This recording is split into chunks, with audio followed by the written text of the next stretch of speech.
Il avait droit à 30 $ par semaine pendant ses 20 ans de mariage.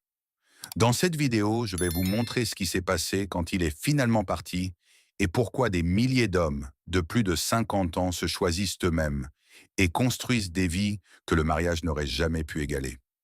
Ils ne sont ni seuls ni amers. Ils dorment à poings fermés et se réveillent dans une vie qui leur appartient vraiment. Et plus tard dans cette vidéo, je vais vous parler d'un homme qui a été sans abri pendant 3 ans après son divorce, dormant dans des refuges et payant une pension alimentaire qu'il pouvait à peine se permettre. Et là où il est maintenant, cela va complètement changer votre façon de penser à ce qui est possible quand un homme décide enfin qu'il a fini de financer la vie de quelqu'un d'autre. Et il n'est pas seul.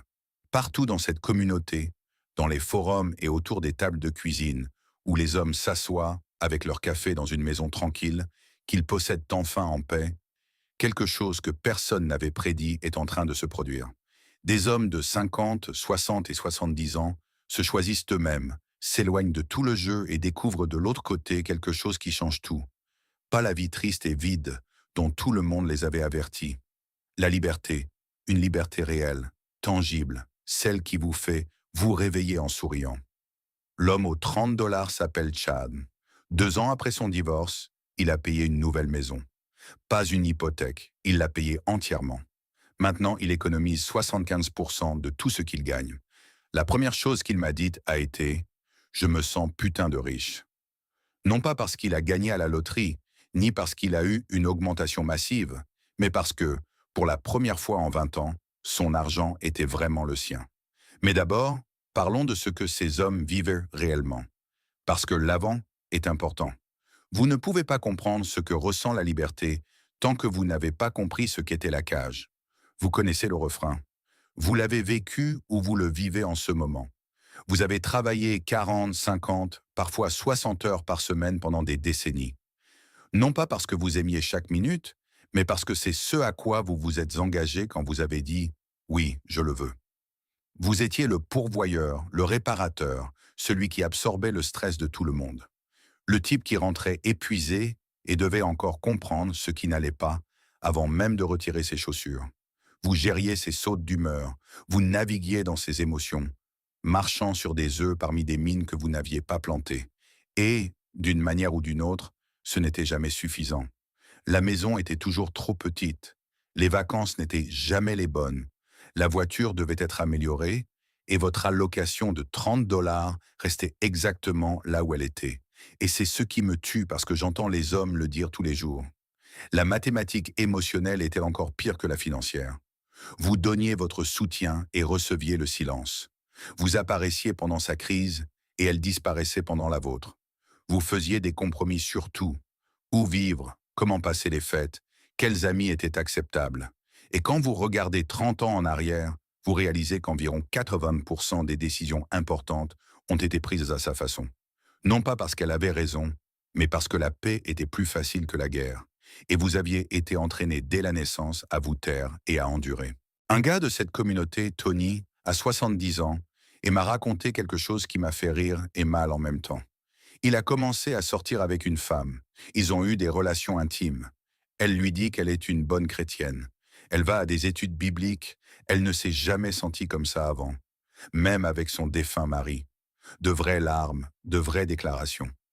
Alors Tony décide de faire une petite expérience. Il lui dit qu'il doit de l'argent au fisc. Disparu en une semaine. Tant pis pour l'amour, n'est-ce pas? 70 ans.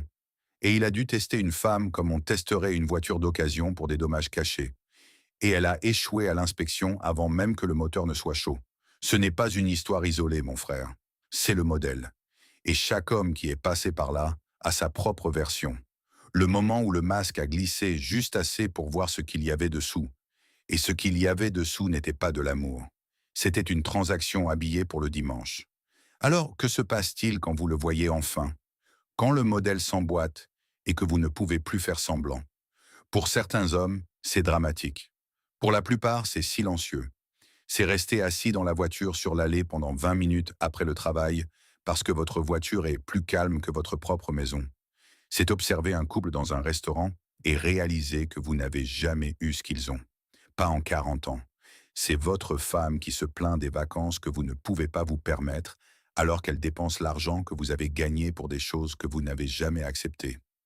L'un d'entre vous, un gars qui se fait appeler Pat Niamo, a écrit quelque chose de si propre et précis que ça m'a glacé le sang. Il a dit que pendant les 8 dernières années de son mariage, elle a progressivement cessé de faire quoi que ce soit pour lui. Elle l'a ignoré, l'a négligé, mais s'attendait toujours à ce qu'il accomplisse 100% de ses devoirs, tâches et paiements. Après l'avoir averti pendant des années, il a finalement divorcé, et maintenant sa vie, ce sont ses mots, pas les miens, est 1000% meilleure en étant célibataire. Paix totale, liberté totale, pas de drame et beaucoup moins cher. 1000%. Ce n'est pas une légère amélioration. Ce n'est pas ça va. C'est un homme qui est passé de porter un poids mort en montant une montagne à courir en descente avec le vent dans le dos. Et ce que je veux que vous entendiez, ce que la plupart des gens comprennent mal à propos de ces histoires, c'est qu'il n'est pas parti parce qu'il s'est passé quelque chose de catastrophique. Personne n'a trompé personne. Personne n'a commis de fraude. Personne n'a appelé la police. Il est parti parce que l'érosion lente et silencieuse d'être ignoré, tout en étant attendu à performer, est finalement devenue indéniable. Les comptes ne correspondaient plus et il ne pouvait plus faire semblant qu'il le faisait. Maintenant, écoutez ceci parce que ça va changer votre façon de penser à chaque homme qui a pris cette décision. Il y a une vraie biologie derrière ce qui arrive à votre corps quand vous vous éloignez finalement d'une relation qui vous tuait lentement. Vos hormones de stress, votre tension artérielle, votre sommeil, tout change d'une manière que les chercheurs ont documentée et les chiffres sont presque ridicules. Mais d'abord, je veux vous raconter une autre histoire parce que la science ne signifie rien sans l'être humain à qui cela est arrivé. Vous souvenez-vous de cet homme que j'ai mentionné au début? Celui qui a été sans abri pendant 3 ans? Il s'appelle Nick, il était marié, c'est fini, et les conséquences n'ont pas été une séparation propre et civilisée où les deux parties se souhaitaient le meilleur et partageaient les couverts. Il a payé une pension alimentaire pendant 15 ans. Permettez-moi de le répéter parce que ça doit faire son chemin. 15 ans à écrire des chèques à quelqu'un qui était déjà passé à autre chose, qui avait déjà emménagé avec l'homme avec qui elle l'avait trompé pendant le mariage. Pendant que Nick dormait dans des refuges, essayant de comprendre comment un homme qui a tout fait correctement s'est retrouvé sans rien. 3 ans sans abri, 3 ans à remettre en question tout ce qu'il croyait sur la justice et le partenariat et le système censé protéger les gens qui respectent les règles. Et ce que Nick a dit m'a brisé. Il a dit, maintenant il a de nouveau des amis, des hommes et des femmes, de vrais amis. Être seul n'est pas se sentir seul. Et puis il a lâché la phrase à laquelle je reviens toujours. Il a dit « Je viens de rentrer d'un tour du monde, de sans-abri à voyageur du monde, d'écrire des chèques de pension alimentaire dans un refuge à être dans les aéroports, à décider où il veut aller ensuite. Et personne n'a fait en sorte que cela arrive pour lui. Aucune femme n'est apparue et ne l'a sauvé. Aucun système n'est intervenu avec un filet de sécurité. Il a reconstruit toute sa vie à partir d'un sac de couchage sur le sol d'un refuge, seul pour lui-même. Et la vie qu'il a construite est meilleure que tout ce qu'il avait quand il était marié et censé tout avoir. C'est ça, se choisir soi-même. Pas la version Instagram où un gourou vous dit de tenir un journal et de manifester. La vraie version où un homme sort en rampant du fond absolu et en sort de l'autre côté avec quelque chose qu'aucune relation ne lui a jamais donné. La propriété de sa propre existence. Très bien. Voici donc la science que je vous ai promise. Et je vais être bref parce que vous n'avez pas besoin d'un sermon. Vous devez comprendre pourquoi votre corps vous dit des choses que votre cerveau n'a pas encore traitées. Lorsque vous êtes dans une relation chroniquement stressante, votre cortisol, qui est l'hormone du stress, reste constamment élevé. Ce n'est pas le pic et la chute normaux qui se produisent lorsque vous rencontrez un problème et le résolvez, mais une inondation soutenue de faible intensité qui ne s'éteint jamais. Votre corps est pris au piège dans la lutte ou la fuite, sauf qu'il n'y a rien à combattre ni nulle part où fuir. Alors il reste simplement là, vous rongeant de l'intérieur. À quoi cela ressemble-t-il en pratique? Pression artérielle plus élevée, moins bon sommeil, système immunitaire affaibli, inflammation accrue, et selon la Mayo Clinic, cela accélère littéralement le vieillissement. Vous vieillissez plus vite parce que votre corps pense qu'il est attaqué. Et, d'une certaine manière, il l'est. Sauf que l'attaque s'avère dormir dans le lit d'à côté et se plaindre du thermostat. Maintenant, c'est là que ça devient intéressant. Des études montrent que les partenaires ayant un stress perçu plus élevé augmentent en fait le cortisol de leur conjoint pendant des heures après un conflit. Vous n'imaginez pas l'épuisement.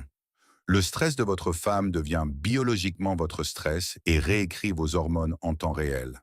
Donc, quand Chad dit que sa tension artérielle a baissé après le divorce, quand les hommes de cette communauté disent qu'ils dorment toute la nuit pour la première fois depuis des décennies, ce n'est pas un placebo.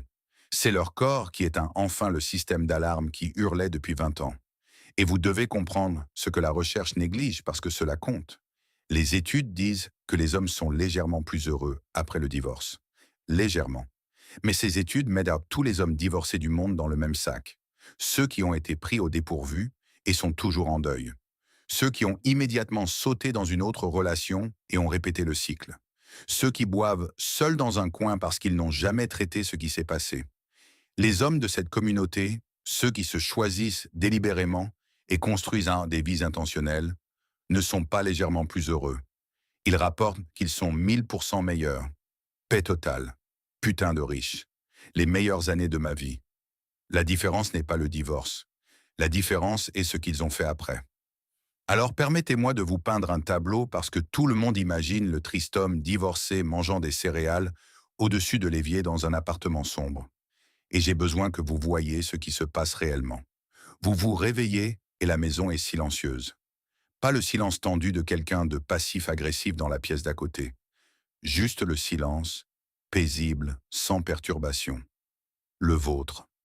Vous vous faites votre café exactement comme vous l'aimez, et vous vous asseyez où vous voulez, et personne ne viendra avec un problème que vous devez résoudre avant même d'avoir ouvert les yeux. Votre matinée vous appartient. Cela seul, juste cette chose, vaut plus que la plupart des gens ne le comprennent tant qu'ils n'ont pas vécu sans elle. Votre argent va là où vous décidez qu'il va, pas là où elle pense qu'il devrait aller, pas à des vacances où vous ne vouliez pas aller, ni à des meubles dont vous n'aviez pas besoin, ni à l'urgence de sa mère qui se produit ponctuellement tous les 2 mois. Chad est passé d'une allocation hebdomadaire de 30 dollars à économiser 75% de ses revenus. Il a payé sa maison en 2 ans. 2 ans après 20 ans de mariage où il n'a pas pu économiser un centime. Les comptes ne sont pas compliqués, mon frère. Soustrayez la personne qui dépense votre argent et tout à coup, il y a de l'argent. Vos week-ends sont à vous. Pas d'obligation envers sa famille. Pas d'événements que vous détestez. Pas de performances que vous devez donner pour des gens qui ne vous intéressent pas. Vous voulez pêcher? Pêchez. Vous voulez travailler sur votre camion? Travaillez sur votre camion. Vous voulez vous asseoir dans le silence absolu et lire un livre pendant 6 heures? Personne ne vous interrompra pour vous demander pourquoi vous êtes si silencieux. Un homme de 68 ans de cette communauté, un type qui a traversé 2 mariages misérables, a dit que les 9 dernières années de sa vie ont été calmes et qu'il a réellement de l'argent en banque. 9 ans de paix après des décennies de chaos. Et par la façon dont il l'a dit, vous pouviez sentir le soulagement à travers l'écran, comme un homme qui aurait retenu sa respiration depuis ses 30 ans et aurait finalement expiré. Un gars de cette communauté, Steven, a dit 4 mots qui le résument mieux que tout ce que je pourrais écrire. Il a dit « J'ai investi dans des motos. Je n'ai jamais été aussi heureux. » Ce n'est pas un homme qui survit au célibat. C'est un homme qui a découvert que son argent, son temps et son énergie, lorsqu'ils sont dirigés vers des choses qui lui importent vraiment, produisent une vie que le mariage n'aurait jamais pu égaler.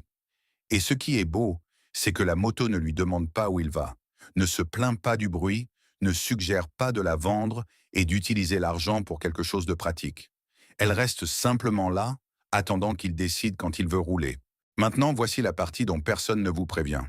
Et si vous avez déjà pris cette décision, vous savez exactement de quoi je parle. Le jugement. Il vient de partout. De votre famille, de vos amis mariés, de femmes qui ne vous connaissent pas mais qui ont, d'une manière ou d'une autre, une opinion sur votre vie, de la société en général. Et cela ressemble à de l'inquiétude, mais ça ressemble à une attaque. Votre sœur dit « Tu ne veux pas de compagnie ?» Votre collègue de travail, celui qui a l'air épuisé chaque lundi matin, parce que sa femme a passé le week-end à lui faire traverser une course d'obstacles, émotionnelle. Il vous regarde droit dans les yeux et vous dit qu'être seul n'est pas une façon de vivre.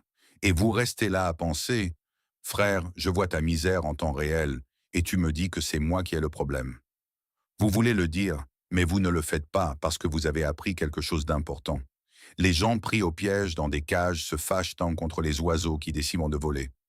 Votre liberté ne les inspire pas. Elle les menace. Si vous pouvez partir et être plus heureux, vraiment et mesurablement plus heureux, qu'est-ce que cela dit de leur choix de rester? Cela dit qu'ils ne restent peut-être pas par amour. Peut-être qu'ils restent parce qu'ils ont peur, ou parce qu'ils ont fait les mêmes calculs que vous et sont arrivés au même résultat, mais n'ont pas pu supporter le saut. Votre paix est un miroir qu'ils n'ont pas demandé. Et chaque fois qu'ils vous voient profiter d'un mardi après-midi sans obligation, sans drame et sans personne qui demande où vous étiez, quelque chose en eux se fissure un peu. Cette fissure n'est pas votre responsabilité, mais ils essaieront de vous la faire porter. Et les femmes sont les critiques les plus bruyantes de toutes, parce que un homme qui choisit de quitter le marché est un homme à qui on ne peut rien vendre. Vous êtes censé être là à courir après, à rivaliser, à auditionner pour le privilège de la compagnie de quelqu'un. Quand vous refusez, vous brisez tout le modèle. Un gars de cette communauté a résumé toute la dynamique d'une manière qui m'a fait cracher mon café. Il a décrit une conversation avec une femme où elle lui demandait ce qu'il apportait à une relation.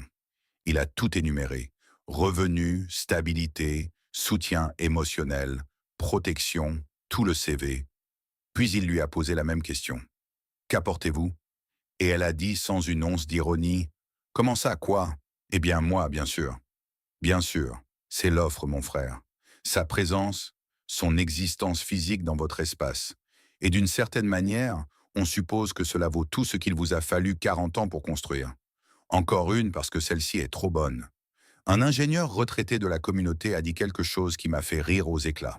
Il a dit « Se ficher de la façon dont les autres vous jugent est la clé du bonheur ». Et il l'a découvert jeune, pendant que le reste d'entre nous passions des décennies à nous contorsionner de toutes les manières possibles pour que tout le monde soit à l'aise. Cet homme vivait le coup de génie du jeu depuis ses 20 ans. Certains d'entre nous ont dû perdre une maison, une pension, et notre dignité avant de réaliser ce qu'ils savaient déjà. Et vous devez comprendre la biologie de cela, parce que cela se connecte à ce dont nous avons parlé plus tôt. Lorsque vous prenez enfin cette décision et que vous tenez bon pendant 18 à 24 mois, votre cerveau se reconfigure littéralement. Les anciennes voies neuronales, celles qui vous faisaient tolérer le déséquilibre, rationaliser les mauvais traitements et continuer à espérer que les choses s'amélioreront. Ces voies sont élaguées. De nouvelles se forment. La paix devient votre configuration par défaut. Le respect de soi devient votre système d'exploitation. Et revenir en arrière exigerait de détruire la version la plus saine de vous-même que vous avez mis 2 ans à construire. Votre cerveau ne vous laissera pas faire. Ce n'est pas de l'entêtement, c'est de la neuroscience. Alors voici ce que je dois vous dire. Et je veux dire, écoutez-le vraiment, parce que c'est ce que tout homme qui a pris cette décision sait au fond de ses os, mais le lui coûte de dire à voix haute. Se choisir soi-même n'est pas renoncer à l'amour. C'est renoncer à une mauvaise affaire. C'est regarder ce que vous avez investi par rapport à ce que vous avez reçu et prendre la même décision que toute personne rationnelle prendrait avec tout autre investissement qui perd de l'argent depuis 30 ans. Vous ne continueriez pas à investir dans une action qui baisserait chaque année et vous appelleriez cela de la loyauté. Vous appelleriez cela de la folie. Mais quand les hommes font cela avec les relations, nous appelons cela de l'engagement. Et quand ils s'arrêtent, finalement, nous les appelons brisés. Il y a eu un commentaire dans cette communauté d'un homme appelé Mind Principles qui m'a glacé le sang. Et je l'ai gardé parce qu'il dit tout ce que j'ai essayé de dire dans chaque vidéo de cette chaîne, sauf qu'il l'a dit en 2 phrases. Il a écrit « À 25 ans, tu appelles ça un sacrifice. À 55 ans, tu appelles ça une trahison envers soi-même. Relisez ça. À 25 ans, tu appelles ça un sacrifice. À 55 ans, tu appelles ça une trahison envers soi-même parce que c'est exactement ce que c'est. Quand vous êtes jeune et rempli de testostérone et d'espoir, tout donner pour quelqu'un d'autre semble noble. On a l'impression que c'est ce qu'un homme est censé faire. Mais quand vous avez 55 ans et que vous avez vu votre santé décliner et vos économies s'évaporer et votre paix se dissoudre face aux exigences de quelqu'un d'autre, et que vous réalisez que le sacrifice n'a jamais été mutuel, jamais égal, ni même proche, il cesse d'être un sacrifice et commence à être quelque chose que vous vous êtes fait à vous-même. Et la seule personne qui peut cesser de vous le faire, c'est vous. Un autre homme de cette communauté, Da, a écrit 5 mots auxquels je pense constamment. Il a dit « La paix est plus importante qu'une pièce ». 10 ans sans une dispute. 10 ans sans se soucier des factures. 10 ans d'une vie qui lui appartient entièrement. Et il ne se sent pas seul. Il n'aspire pas à ce que quelqu'un vienne le sauver de son existence tranquille, confortable et entièrement payé. Il est libre. Alors qu'est-ce que cela signifie vraiment de se choisir soi-même? Cela signifie que votre café du matin est sans interruption. Cela signifie que votre compte de retraite porte votre nom et celui de personne d'autre. Cela signifie que lorsque votre téléphone sonne, c'est un ami qui demande si vous voulez aller déjeuner, pas une crise que vous devez gérer. Cela signifie que votre santé s'améliore parce que votre corps a finalement cessé de combattre une guerre que personne n'a déclarée. Cela signifie que vos enfants aiment vraiment vous voir parce que vous n'êtes pas stressé et épuisé chaque fois qu'ils vous rendent visite. Cela signifie que vous vous réveillez sans crainte, passez la journée sans négociation et vous endormez sans vous demander ce que vous avez fait de mal. C'est ce que ces hommes ont construit. Pas le vide, pas la fin triste que tout le monde suppose qui vient avec la solitude après 50 ans. Une vie qui finalement, après des décennies à être divisée et distribuée à tout le monde, leur appartient. Et une dernière chose, parce que je sais que certains d'entre vous sont assis là à penser « Ça a l'air bien, mais n'est-ce pas égoïste ?» Oui, ça l'est. Glorieusement et impénitence égoïste. Et après 30 ou 40 ans à faire passer tout le monde en premier et à recevoir une allocation de 30 dollars pour la peine, vous l'avez bien mérité. Il s'est choisi lui-même et tout a changé. Non pas parce qu'une transformation magique s'est produite du jour au lendemain, mais parce qu'il a cessé de déverser sa vie dans un trou qui ne se remplissait jamais et a commencé à construire quelque chose qui était vraiment à lui. La maison est devenue plus silencieuse et son esprit s'est éclairci. Le compte bancaire s'est rempli davantage et sa tension artérielle a baissé. Le calendrier s'est vidé et sa vie s'est enrichie. Chaque homme de cette vidéo, de Chad avec sa maison payée à Nick avec son tour du monde, et Tony avec son test du fisc, et Dar avec sa décennie de paix. Ils ont tous fait la même chose. Ils ont regardé ce qu'ils donnaient, ils ont regardé ce qu'ils recevaient, et ils ont pris la décision la plus rationnelle de leur vie. Si vous avez déjà pris cette décision, vous savez ce que vous avez ressenti ce premier matin tranquille, quand vous vous êtes réveillé et que vous avez réalisé que personne n'avait besoin de rien de vous. Et au lieu de vous sentir vide, vous vous êtes senti vous-même pour la première fois depuis des années. Vous savez ce que c'est de regarder votre compte bancaire et de le voir croître au lieu de se vider. Vous connaissez le sentiment de passer une semaine entière sans une seule dispute, sans une seule négociation, sans un seul moment où vous deviez être quelqu'un d'autre que qui vous êtes vraiment. Et si vous êtes sur le point de le faire, effrayé par ce que les gens penseront, effrayé d'être seul, effrayé par ce qui va arriver ensuite, regardez ces hommes. Regardez ce qu'ils ont construit. Regardez où ils en sont maintenant. Eux aussi avaient la peur. Chacun d'eux s'est assis là où vous êtes assis en ce moment, se demandant si le calme ressemblerait à la paix ou à une punition.